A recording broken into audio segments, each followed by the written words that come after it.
పవిత్రమైన భవానీ దీక్షలు చేపట్టి విజయవాడ కనకదుర్గ ఆలయానికి విచ్చేసే భవానీల దర్శనం సులభతరం చేసేందుకు ఆంధ్రప్రదేశ్ ప్రభుత్వం భవానీ దీక్షలు 2024 మొబైల్ యాప్ను అందుబాటులోనికి తీసుకుని వచ్చింది. ఈ మొబైల్ యాప్ను భక్తులు ప్లే స్టోర్ మరియు యాప్ స్టోర్ నుండి డౌన్లోడ్ చేసుకోవచ్చు.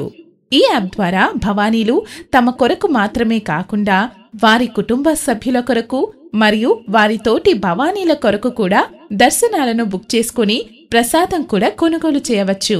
అదేవిధంగా ఈ యాప్ ద్వారా పూజా విధానాల గురించిన సమాచారం, భవానీ దీక్షలు ఏ తేదీలలో జరుగుతున్నాయనే సమాచారం, గిరి ప్రదక్షిణకు దారి, దర్శనం టైమింగ్స్, అందుబాటులో ఉన్న ట్రాన్స్పోర్ట్ వివరాలు, ప్రసాదం కౌంటర్లు, first aid centres, emergency contact numbers, మంచినీటి సదుపాయం ఉన్న స్థలాలు, ఫిర్యాదులను రిజిస్టర్ చేసుకోవడం, స్పెషల్ ఈవెంట్స్ వివరాలు, ఇలా మరెన్నో ఆప్షన్స్ అందుబాటులోనికి తీసుకువచ్చారు. ఇంకా ఆలస్యం చేయకుండా ఇప్పుడే భవానీ దీక్షలు 2024 యాప్ను డౌన్లోడ్ చేసుకోండి. మీ ఆధ్యాత్మిక ప్రయాణానికి తగినట్టి డిజిటల్ సేవలను అందిస్తున్నవారు అమరావతి సాఫ్ట్వేర్ ఇన్నోవేషన్స్.